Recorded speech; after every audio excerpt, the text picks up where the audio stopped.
기도하겠습니다. 하나님 아버지, 은혜를 감사드립니다. 오늘도 우리의 육신을 깨워주시고 우리의 심령이 또한 하나님 앞에 나올 수 있도록 인도하여 주신 것을 참으로 감사드립니다. 이 시간도 주의 말씀 가운데 나아갈 때에 우리의 심령을 온전하게 세워주시고 하나님 앞에 온전하며 또 주님 기뻐하시는 삶을 살아가는 모든 주의 백성들 되게 하여 주옵소서. 예수님의 이름으로 기도드립니다. 아멘. 찬송가 320장 찬송드리겠습니다. 찬송가 320장입니다. 통일 찬송가는 350장입니다.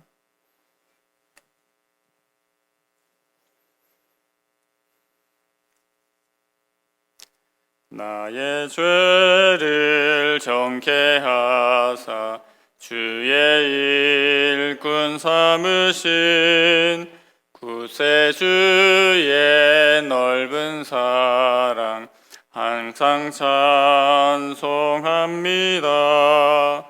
나를 일꾼 삼으신 주 크신 능력 주시고 언제든지 주 뜻대로 사용하여 주소서. 내게 부어 주시려고 은혜 예비하신 주의 은혜 채워주사 능력 있게 하소서. 나를 일꾼 삼으신 주 크신 능력 주시고 언제든지 주 뜻대로 사용하여 주소서. 죄의 짐을 풀어주신 주의 능력 크도다. 나를 피로 사신 예수 내 맘속에 오소서. 나를 일꾼 삼으신 주 크신 능력 주시고 언제든지 주 뜻대로 사용하여 주소서. 주여 내게 성령으로 충만하게 채우사 생명수가 강물처럼 흐르게 하옵소서. 나를 일꾼 삼으신 주 크신 능력 주시고 언제든지 주 뜻대로 사용하여 주소서. 아멘. 오늘 함께 보실 말씀은 누가복음 5장 1절에서 11절까지 말씀입니다. 신약성경 누가복음 5장 1절에서 11절까지 말씀, 신약성경 96면에 있습니다. 말씀을 한 절씩 교독하겠습니다. 5장 1절입니다. 무리가 몰려와서 하나님의 말씀을 들을새 예수는 게네사렛 호숫가에 서서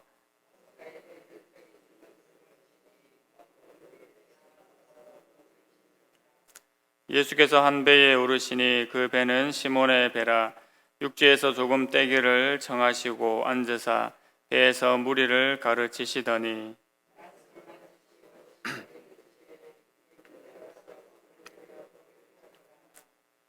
시몬이 대답하여 이르되 선생님, 우리들이 밤이 새도록 수고하였으되 잡은 것이 없지만은 말씀에 의지하여 내가 그물을 내리리다 하고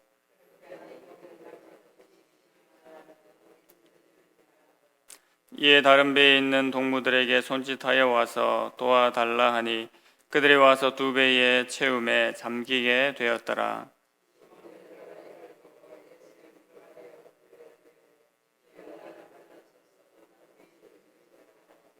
이는 자기 및 자기와 함께 있는 모든 사람이 고기에 잡힌 것으로 말미암아 놀라고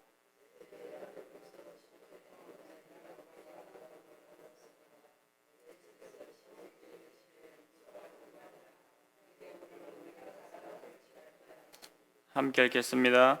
그들이 배들을 육지에 대고 모든 것을 버려두고 예수를 따르니라.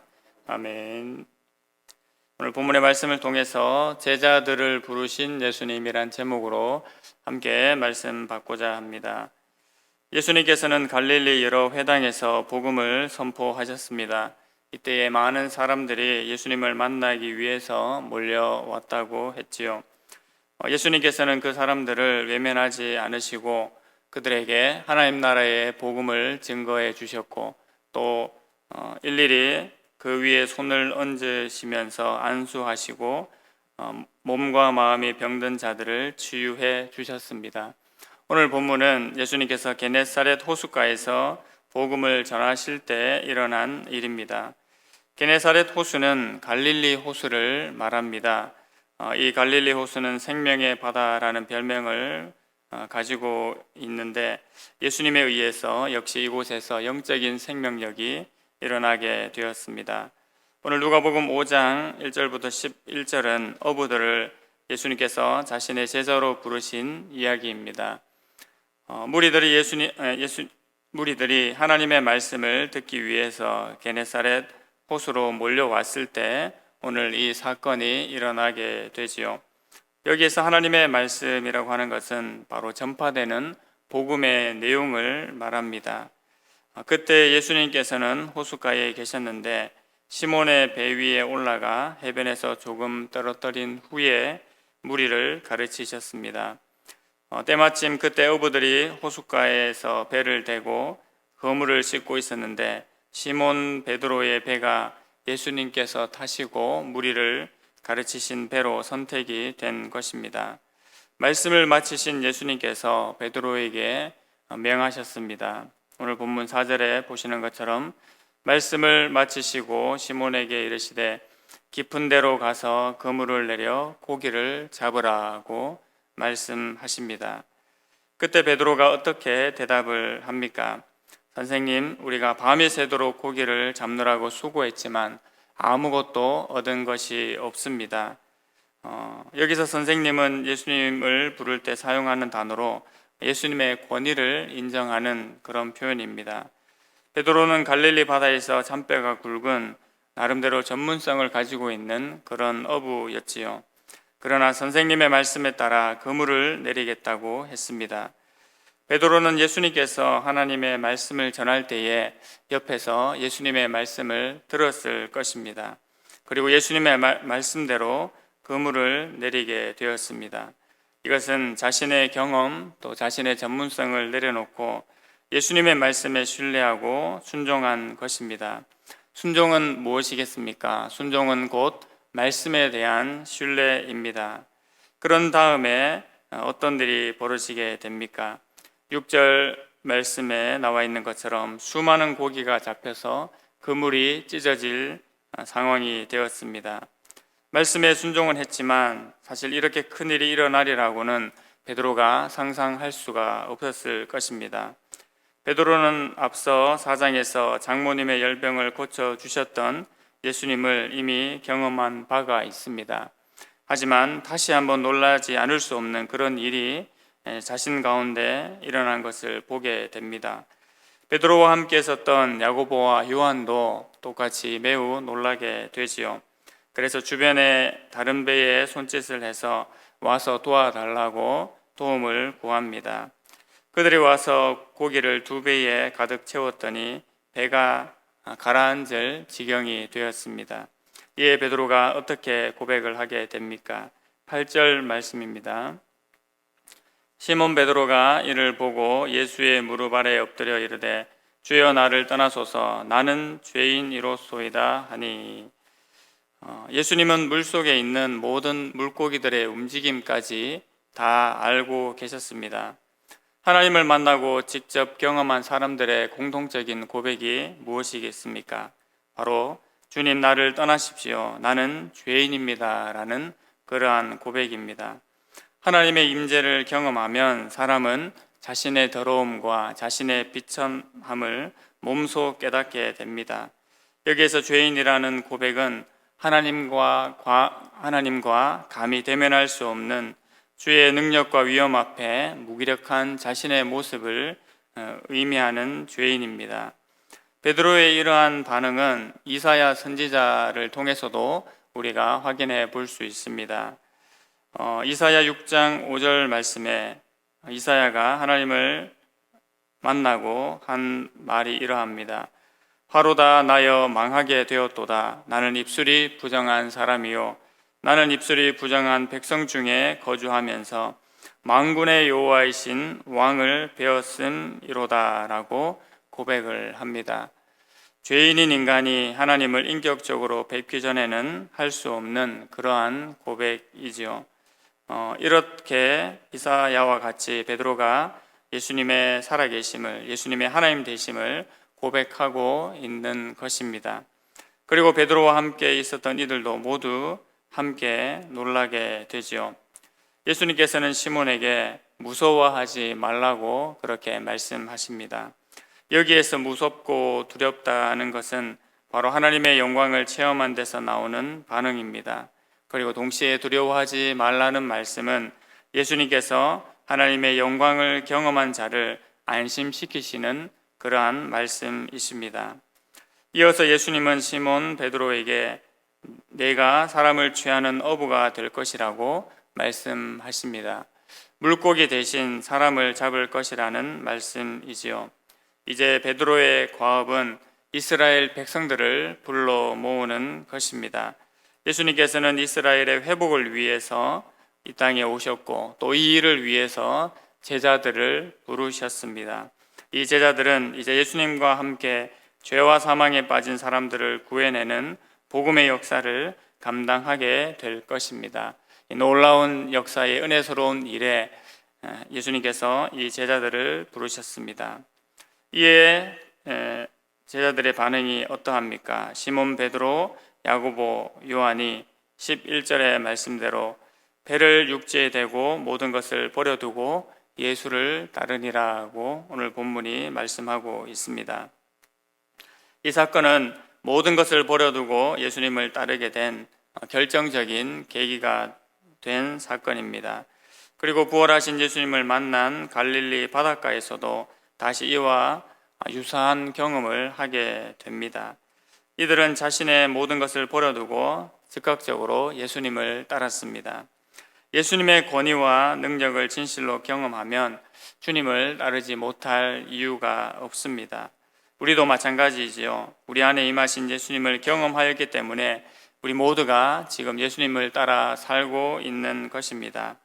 예수님을 따라 산다는 것은 삶의 모든 것을 내려놓고 신학교로 직행하는 것만으로 이야기할 수는 없습니다. 삶의 정황들은 변함이 없지만 우리의 중심과 삶의 방향이 예수님께로 맞추어진 삶이 바로 예수님을 따르는 삶입니다. 우리는 예수님 안에서 어떤 일이든지 할 수 있지만 그 상황 속에서 예수님이시라면 어떻게 생각하고 어떻게 행하셨을까의 심령과 마음으로 살아가는 것이 바로 예수님을 따라 사는 삶입니다.